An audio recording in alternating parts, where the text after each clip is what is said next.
This is something that I've never really publicly discussed. Cool. Welcome to the Curveball Podcast, our first Treehouse podcast. Aww. And you're our first guest. You're very special for us. So Vriko, thank you for coming today. Oh, thank you for having me. I've been such a big fan of Treehouse, so this is so special. Very nice. So a little bit about your background. I know you're an entrepreneur and you've started your own health journey, and I think that's what we want to hear a lot about today is your health journey, and of course deal with some of your projects that I think are connected to that. I'm so excited. I feel like after so many times of just repeating my story, but there's still something new to it every time I just relive that memory. So I'm so excited to dive into the conversation today. Right off college, I was already super determined that I know I won't fit into a 9-to-5 sort of lifestyle. So I remember this conversation like so many years as you remember it, which is I think my professor and I were sitting like this. Okay. We were talking about my project, and he was like, "Oh, what do you want to do?" And I was like, "Definitely not a 9-to-5." And he was like, "Well, then you have to be your own boss." So I was like, "Okay, let's do that." I started my first company. I lost almost all of my saving within 3 weeks. Wow. And then I just scrap up whatever that I got.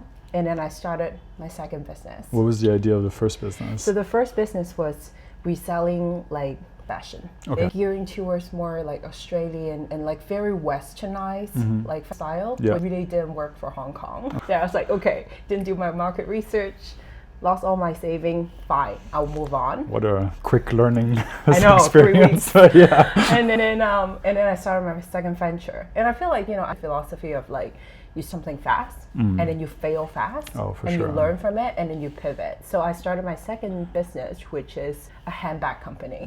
First run of production. And then I was like, God, I have my product. I have no money. I have no marketing. I don't know how to sell it, where to find my customer. And because I went to school in Norway, so I emailed the owner at the fish market in Norway. So I was like, hey, are you looking for people working? Every year, the fish market got so busy. It's the biggest one in Europe. So they need people that speak like different like Cantonese and English. So there was okay, great, hire, come back.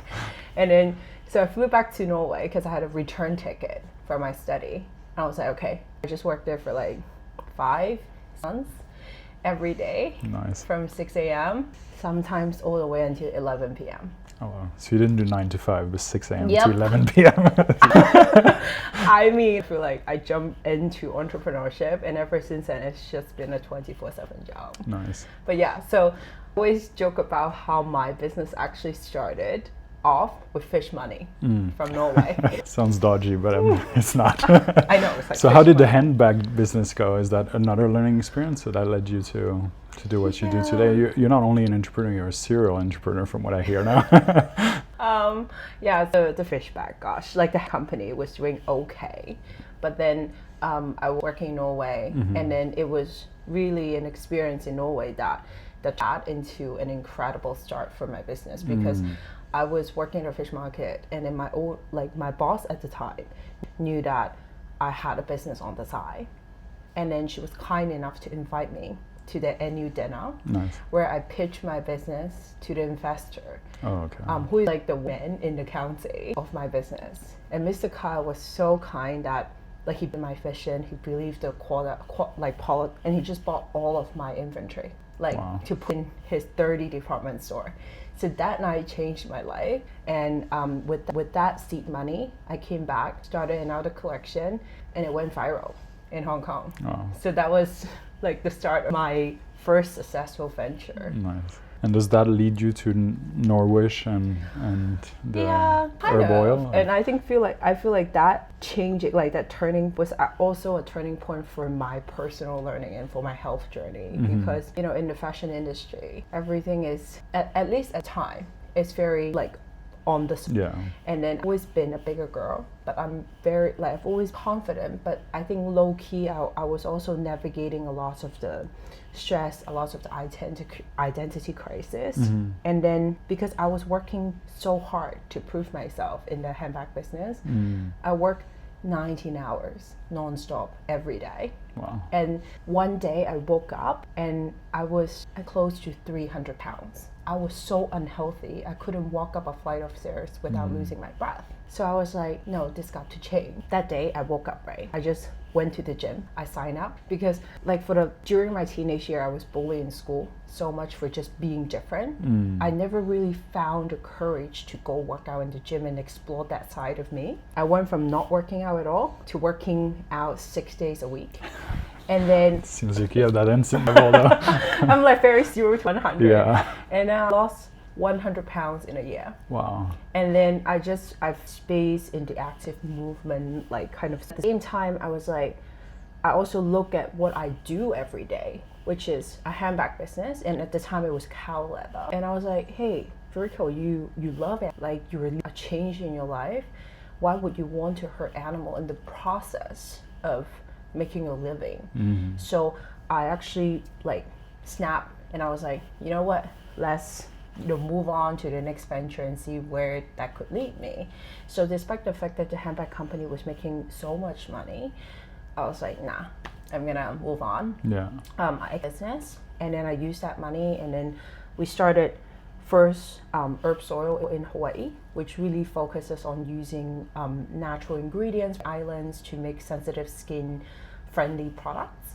And then from there, I also started living like, I feel like I changed my life upside down. Went from like doing fashion, doing something that is very much about like self-love. Yeah, and then 10 years. Next year, herb soil is 10 years. Wow. Nourish, which is originated from the hair collection from herb soil. But yeah, that was journey. Nice. It's nice to see there's that waking up part of the health journey, right? From the overworking entrepreneur, which is a paradigm that you know, a lot of people do have. They feel like they almost have to sacrifice their health to get somewhere in the career. But I think that paradigm is quite changing now. I think a lot of people are noticing that they can become successful without hurting their health in the process and trying to regain that later on. But I definitely want to dive in more into that led you to now do Brazilian Jiu-Jitsu, to run an ultramarathon. You know, those things are not small feats. I think, again, it shows your high performance ability, but I would love to hear a little bit more of what led you to choose to do an ultramarathon, which is fearful, I think, to a lot of people, and it's such a long... you did it as well, so you know how terrifying it is. But again, it's more terrifying than it is in reality, right? I think, as we were just discussing before it started, it's all mental almost, and it did change a lot in me. So I'm really interested to hear, how was that experience for you to walk all these long kilometers by yourself, essentially, or with some certain people along the way. But it's for me a deeply spiritual journey, essentially, an ultramarathon, which you wouldn't think it is, but it is. You see, so far I'm loving our conversation so much, because you person that actually went through that same journey. We all came out of it knowing that like ultramarathon is like 10% physical, like 90% was a lot of work on the mind. Big time. And then so we wind it a little bit back to that day. I woke up, I changed my life upside down. I went to the gym, and then I really started off with like enjoying. So that was like the first set I got myself into, and I went from. I remember my first session. I got out of it, and I was like, oh my god, like I just couldn't walk, couldn't move my body for like 3 days. I never worked out. Like since school, because in school I got bullied for being bigger. I remember the bully would yell out whenever I tried to run, like elephant incoming and all that, and it just stuck in my head, and I never really put too much thought to it. And then I went to the gym, and I was like, yes, my body couldn't move, but in my mind I was thinking that I could actually do this. Like, because it was just a lot of noises, a lot of trauma in my head that I that I wasn't aware of, and I was like, you know, people were judging, you know, how I would be, and blah, blah, blah. I got out of it actually feeling super empowered. So I went back again and again and again, and I started doing like 6 days a week. I lost 100 pounds. I started to get to know a lot about my body. Of course. And then because of Muay Thai, which is like sort of, and then I slowly got into weightlifting, and then I started doing no-gi jiu-jitsu. So like jiu-jitsu, the kimono. And I started doing gi jiu-jitsu in Tokyo with my sensei. So, and then really found my rhythm in jiu-jitsu because I feel like as entrepreneurs, we're always so curious. Like I'm such a big problem solver. Like if I have a problem, I want to find a systematic way to sustainably solve that problem. And never do it again. But then you have like jiu-jitsu, like human chess. You present it with an obstacle, like you're learning something new every time. So I was hooked. And then, you can never really attain it, right? Jiu-jitsu is like forever practice. I think it's a really cool. And I do a little bit, but I'm a white belt. We are terrified of white belts. Don't worry. But I have an ultimate move. I'm pretty heavy also, so I fall on the person and just sit with them, like on top of them. Yeah, exactly. That's the only move I got. See, that's my husband. Like my husband does all the time, and he would be like, jiu-jitsu is not that powerful. And I was like, dude. But that's the only move we have. But then, so jiu-jitsu, I met my sensei, which was like, he's also an entrepreneur on the side, and we just clicked, and I met so many cool people on the mat. And then from there, within 6 months, I was fighting at the Asian Championship. I'm seeing a trend now. So I won my first athletic medal in my life ever. Nice. Like I've never won a medal in sports in school, but then like at the age of 29, I got my first medal, and I was like, oh, great. And did that feel like a very powerful achievement for you? Like of everything you've just distilled from that first step of going to the gym and changing that way, or? Yes and no, because the thing is, I feel like it was, I think it was within a window of like 5 years, that I went from like, I started with like Muay Thai, and then Jiu-Jitsu medal, it was like 4 to 5 years. And it was unbelievable to me. And then at the same time, I feel like low key, I know that there's something more that I need to do. And I never really like knew what it was. So, Jiu-Jitsu, it was that point that I started working with Lululemon. I'm their ambassador. I've been their ambassador for so many years, like 7 years now. So I started working with them like a couple years before that medal moment. Yeah. But then in 7 years, until this point, 7 years. So 7 years ago, I started working with them. I started doing jiu-jitsu, and then COVID hits. I think my way of approaching workouts and like a healthy really changed again, because I was 300 days every year for my work. Like before COVID. Then COVID hits, I was blocked, and jiu-jitsu so like rely of having like training partners, right? So I really need to find a new way to sort of like maintain my lifestyle. So started doing yoga, aerial yoga and all that, but I also found myself gaining some weight back, and it was a learning curve for me as well, because you're sort of amateur athlete at the time, because I was flying to different places to fight tournaments, right? And I was so fixated on like my weight, my muscle, my fat rate, because I needed that to like justify my. So it was another new learning, and it was so funny how I got into running, because I would say that when Lululemon called me to run that 6-day ultramarathon, I wasn't at my fittest. So my fittest was, I think, when I was doing a lot of tournaments for jiu-jitsu. And then COVID hits, like past COVID, Lululemon called me and say, hey Vriko, how's your relationship with run? And I was like, well, I don't really run. Because like in over the years of me working out, one thing that I never really do is I don't run, because I've always been a bigger girl. I would never be a sub-3 marathon finisher. Unless I run and lose another like 50 pounds. I believe you could though. You put your mind to it. But then like there's weight. But see, so running has never been something that I'm good at. And to say yes to do something that you were terrified of, to know that you were given 1 year to run an ultramarathon, and you couldn't run a single kilometer to begin with, which was me. Would you say yes? And at the end I said yes, because I come to realize that if I condense the last decade of learning into that moment, I would say 10 years ago, Vriko would probably say no, because she wants to keep face, she'll be excellent, she wants to always be coming out at the top. But 10 years later, I come to accept, and it's also a big learning for me, to do something that I'm not great at, but to do it for me, but to challenge me.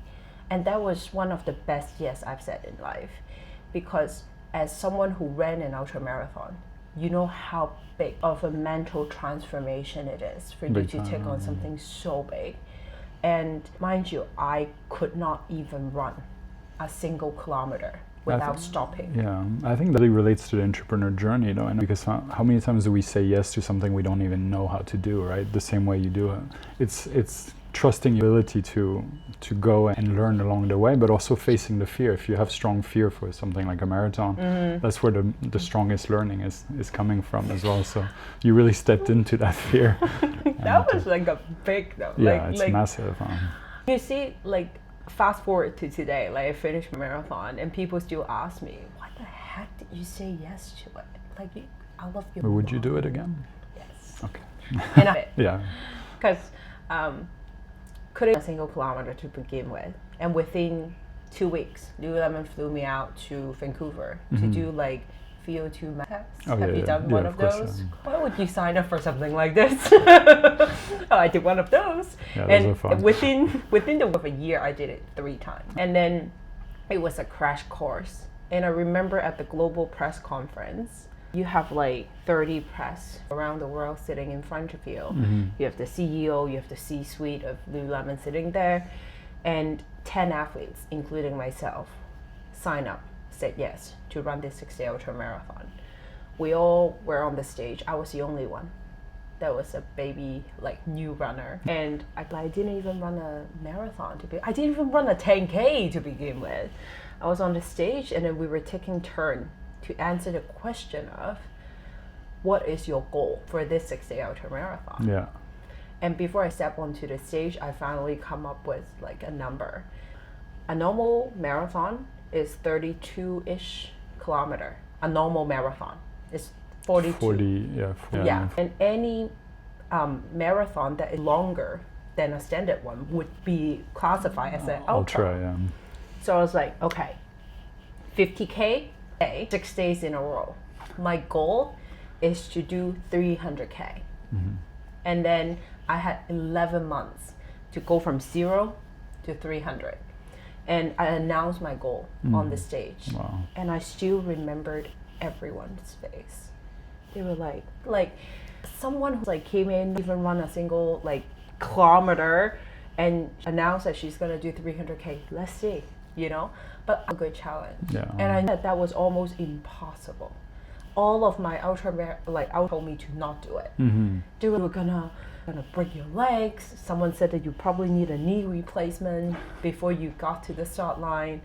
All the challenges, all the people telling you for the view actually that, hey, this may not be the best thing. We always, I get it's for the benefit, but the closest members are the most limiting members in a way. Whenever we start a business or get out of our comfort zone, they're the first breakthrough we have to do to grow ourselves in a way, because they're the first people to protect us, but also to project their fears, their suffering, what they do essentially, and what you're committing to do on a stage in front of everyone is pretty strong. We all to have that one family to do that, right? And I felt like I've always been that person. Are you the black sheep of the family, or I don't know? You wouldn't call it that. I wouldn't call it that, because I feel like I've just been checking so many boxes. I don't feel like I am that typical black sheep, but I've always been the one that doesn't follow the rules. I would say that. And then I announced goal, and I went back to Hong Kong. I need to start working. 11 months. I was training 30 hours every week for 11 months. But did you pick did you have a team to help you? Do you have a coach? So my coach, my direct ultra running coach, is one of my teammates from the ultra marathon. And then I have the support from the brand, of course, and then I also have my physiotherapist, my yoga instructor, my personal trainer with me. 30 hours every week. And towards the end of that 11 months, I ran more than 2,700 kilometers to get myself ready for the start line. Yeah. And at what moment did you feel ready, or did you ever feel ready before the starting line? Yeah.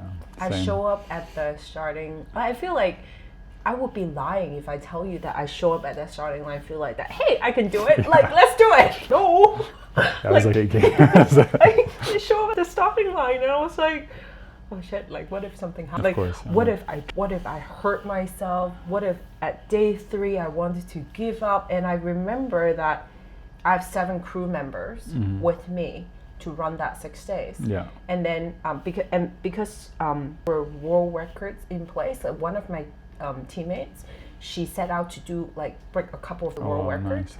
So you think I am insane for running 303 kilometers in that 6 days, right? My teammate ran, I think, 3 times more. Like most of my team ran 500K. Wow. Yeah, many of my ran 500K. But yeah, so I was showing up. My 7 crew members, I gave them very clear instruction, which is at any given moment, if I told you that I want to quit, I want to stop doing this, I don't care how much you love me, you make sure that I go back out to the course and I do it. Because I don't care if I need to claw, I don't care what I need to do, I'm gonna go to that finish line with that 300K goal. And day 3, I was crying. Day 3, I was like, I'm not doing this. Like before starting? Before then, like I was so to do it, but at the same time, this was the first time ever I put my body through something like this. Because during that 2,700 kilometer training, I did half marathon, full marathon, 50K to get myself ready for something like this. And how many 50K in a row did you do to train? Maybe 3. Yeah. Okay. And I needed to start tempering down, so I couldn't push too much. Our body's gonna crash.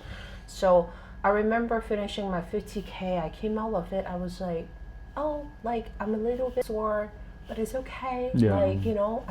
Day 1 at the ultramarathon, the actual 6-day ultramarathon. Yeah. Day 1, I ran 55, I think. Came out of it. Day 2, still feeling strong because the mind was like, you can do this. Yeah. Day 2, I did maybe 46 or something. And then day 3, I woke up, I wanted to cry. Because my body was just in shock. Was that the worst moment of the race? Or you think you had another sort of critical time? Yeah, day 3. I think day 3 was also a moment documented. Somehow, my worst moment. Somehow they had a cameraman and then they recorded the whole thing. And I started running 5 a.m. that day, and I've been running for 6-7 hours at the time. And then, past the sun was heavy, and I took a little break, and then I went back out to the course. And I remember, so I think to make things worse, they make sure that we got to suffer, so loop. You just run as much as you can, same direction, same course. You just 4.5 kilometer, go as much as you can. Yeah. Variable. And so I started that loop of running 2 kilometers in, which was the water station. And I remember running past that water station for the first time, and then my mind just how easy at the moment, it's one switch on. And I remember I lost all motivation. I ran past that water station, and then I broke down. I got into the station and I was just like that. I was like, no, not anymore. Every part of my body hurts. I lost all the motivation, and in my head I was already finding backup solution, because it was also that fear almost, because I wanted to do this for me, but at the same time I knew so many people came out for me because they wanted to see me succeed. They wanted to see me at that goal. Of course. And I felt like such a failure. And I prepared a whole year for this. And then in my mind, I was like, okay, if I can't do 50K a day, 6 days in a row, what if I just do 43 kilometers? It would still be an ultra. And in my head, I was already I've already gone there. But Montana, we finished up together. And she went and tell all of my teammates that, hey, Vriko is struggling. She needed us. And then And the next laps, all of my teammates dropped their goals. And because the reason why I was so frustrated was because in order for me to get to 300, that day I had to finish my 100 miles. Otherwise, there's no way I could get to 300. You couldn't move forward. I see. That's just life. Like that 3 laps was the life-changing 3 laps for me, because without that, I would have never been able to get to 300K. My mind needed that. That beliefs, that love, that, you know, like it's like that lit support gets you through that door, through that tunnel. Especially where you are, right? And like at that moment, that little thing can change your whole world. Yeah. And it did. It did. I crossing that 100 miles, not because like, I feel like I achieved something, no. But the fact that so many people were there with me and for me, and I would always remember that moment, because that is what life is about. Like, I knew that as soon as I crossed that 100 miles, the goal doesn't matter anymore, because I got to do this with my teammate. Yeah. And I think it's also a big learning for me as an entrepreneur, as a person, because we've always been told that you have to be excellent to do something, and I've always followed that. But running has humbled me so much. Yeah. They taught that sometimes no matter how hard you try, you probably still can't get through that wall, and that's okay. Yeah. That's just life. Yeah. So I from running, I feel, of course, very fortunate that I ended up finishing that 6-day ultramarathon at 303.31 kilometer. They all count. It all counts.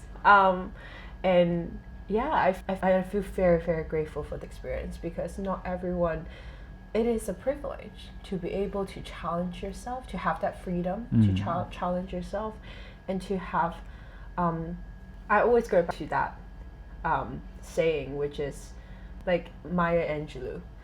She said this: one person's fantasy can transform a million reality.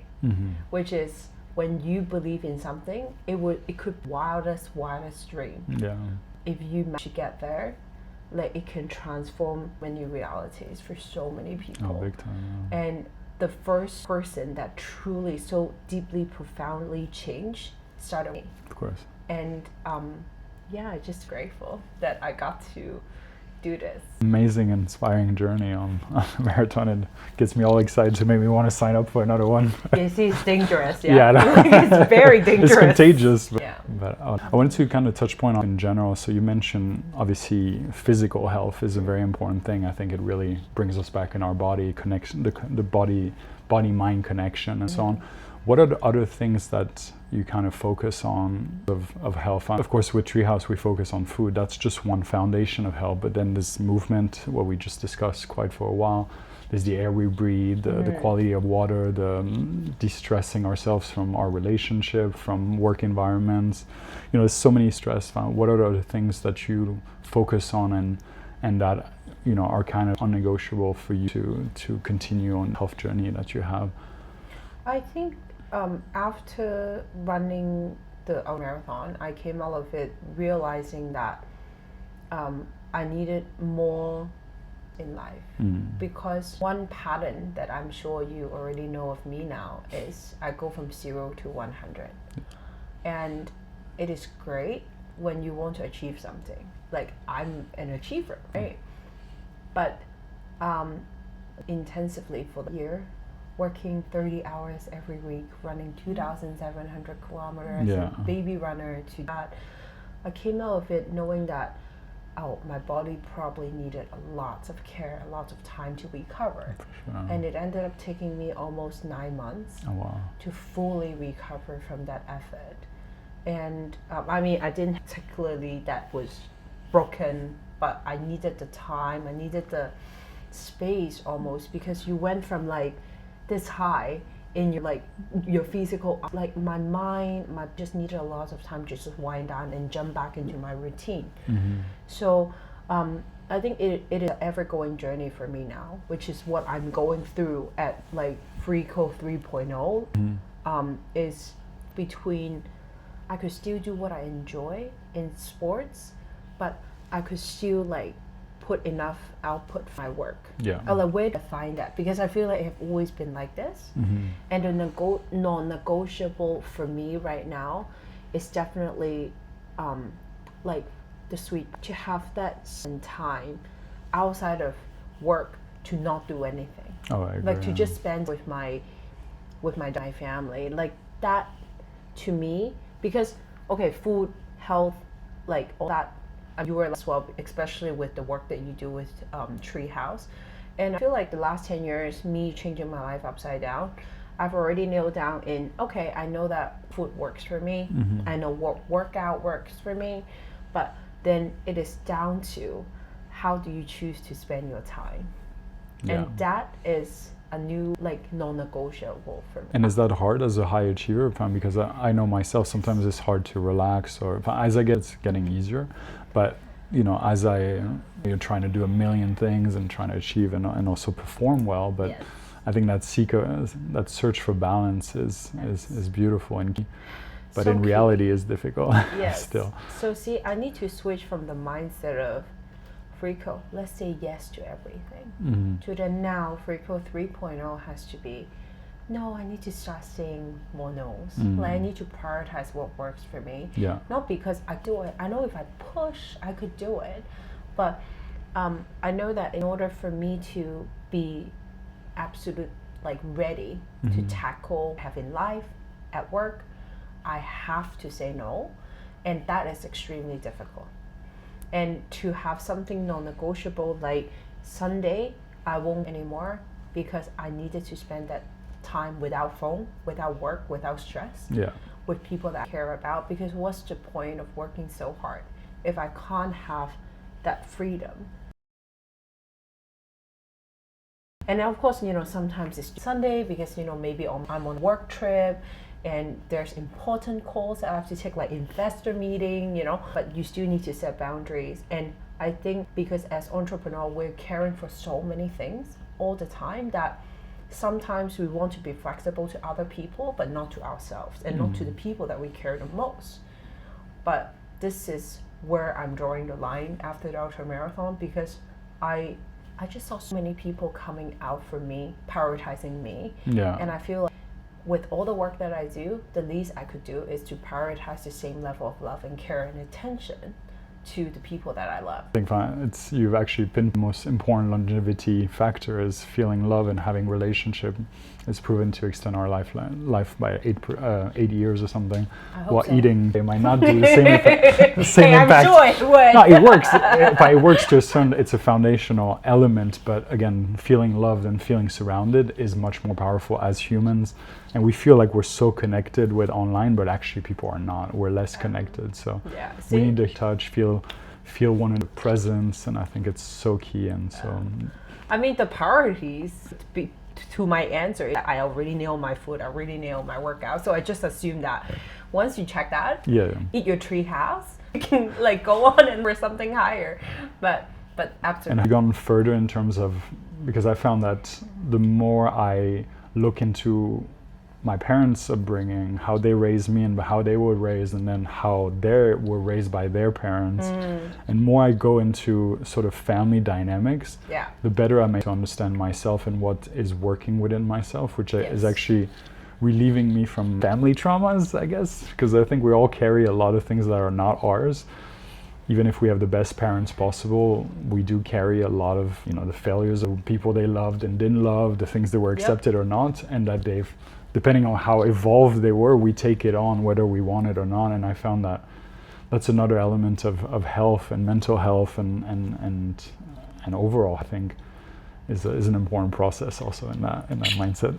Have you approached that a lot at all? I knew that we're gonna go deep this talk.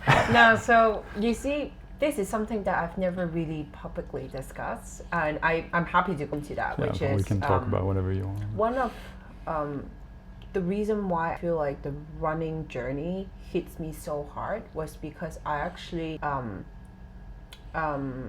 like I have a rough relationship with my mother, but like sign to that I actually had like a huge her, and I've never really spoken with her to her ever since. Oh wow. So it's been 2 years, and of course I wouldn't go into the details of how traumatic it is, like the relationship, but I think you nailed that. The fact that I think as child, like as children, we always yearn for that love from your parents. And whether or not you get it halfway or you not get it, would resolve in so much trauma to you as an adult. And to me, running gave me that space to accept myself just 100% as who I am as a person. And maybe not everyone agrees to my version, but sometimes saying no to certain people and setting boundaries, despite how controversial it could be, I think you know yourself best. And I also found counseling in the process of preparing for that ultramarathon, and it is so empowering to be able to say no to things that don't serve you, to things that hurt you for many years. And it was a very difficult lesson because it was so almost like anti your belief, because we brought up being told that you need to be with your family is everything, you don't get to choose your family. But sometimes as you grow up, you know that it is not entirely true. Like love is not defined by blood sometimes, but by action, by it's hard. So and it was a big lesson for me because for many years I feel like I shrink myself so small to fit into a relationship that is so defined by everyone's belief. But running made me realize that I got to choose how I want to live my life. And no matter how no matter how uncomfortable it is to go to a different direction, almost, that you just need to keep running. And I remember I had so many, because running gave you so much time and space alone to think. And I remember I had so many runs that I was just crying halfway through, because I was like, my God, this is so difficult. But how hard could it be? Because I'm made to do hard things. And I at the time I was already going through so many family trauma, and knowing that I was strong enough to make that decision for myself, I could do anything else. So, and I think 2 years now to continue honoring the boundary I set for myself, and to know that maybe sometimes love needs space to evolve. So it is something that I have to accept, and it is something that I'm continuing to learn, because I have a very close relationship with my father. Love him to death. My dad is great. And then how to navigate this new family dynamic is something that I'm still learning. But knowing that in the process, I cannot shame myself, I cannot blame myself. All I could count on is hoping that time and space would lead the relationship to the next level. Then I believe that I'm a better person now compared to 2 years ago, because I have this learning, no matter how difficult it is. Wow, what a beautiful journey. And I felt like there was this undertone, and I'm really happy you were willing to share that.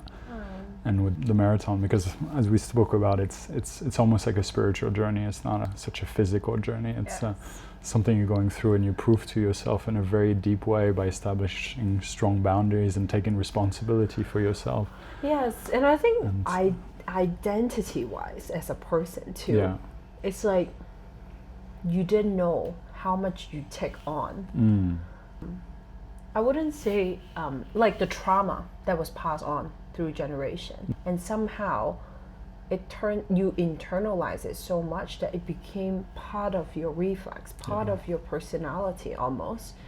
And then you come to realize that, hey, and I was so offended when my therapist told me this. And then I've come to then now see it much more clear with the distance, which is you found out that the longer you live with trauma, the more you were slowly becoming that person that you dislike so much. Mm.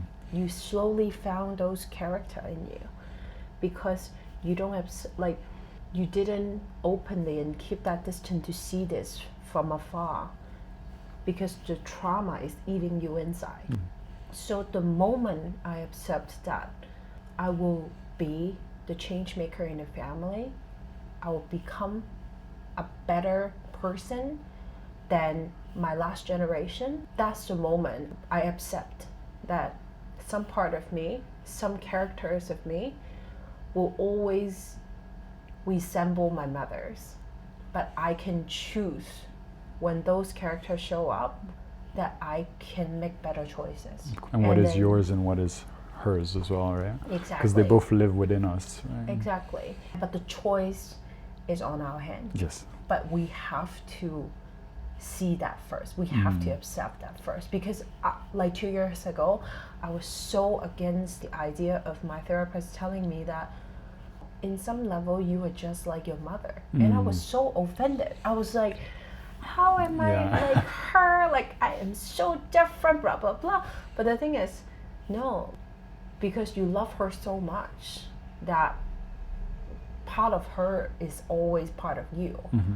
And how are you learning from this and evolving from this? And that's how we evolve through generations, right? And that's why my core belief as a person has always been, I want to live life to my fullest potential. And on a personal level, I want to make better decisions than the last generations of my family. Of course. That's what we can hope for, is to extend our family We'll lineage. see. And by healing yourself, you can actually heal your whole lineage. Yes. Actually, if your mother and so on and so forth. And yeah, that's the hope. And also knowing ourselves, I think, is the highest.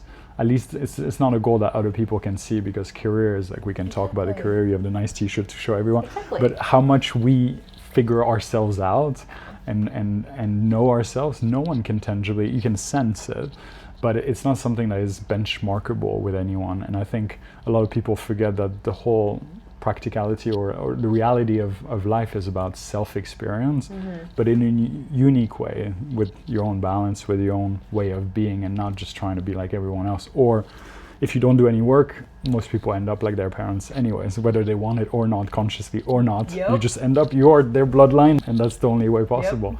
But with realization, with work, with therapy, with all of these modalities running, those are all wonderful ways to face that reality and also decide what you want to be. And it's beautiful to hear that journey. Yeah, it is difficult. Yeah. But life is only this long. And if you don't do the hard things, what's the point? That's also what I benchmark myself to. Say no, say yes, do whatever you want for your life.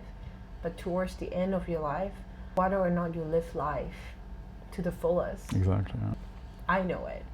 So I got to honor my, like, I always go back to knowing that every day I got to wake up and live this life that I have. It is a privilege. I feel so lucky that I'm able to do what I do, because it is an accumulated result of like generation before me making the sacrifices, making whatever decision that they do, that we are here now having this conversation. And it is a luxury. So I own it to this. To live my life. Exactly. And that's all that matters, because in the end, no one's going to care, right? As you said, it's that short, and then there's other humans, and no one's going to care who Elon Musk is in 100 years, you know? And so it's like, the visibility for me, it's all about feeling whole and balanced within yourself. So it's and living a life you want, which sounds like you are. Thank you. It was really nice. Come on. Sorry. Thank you for having me. No, Christian. Thank you so much for having us.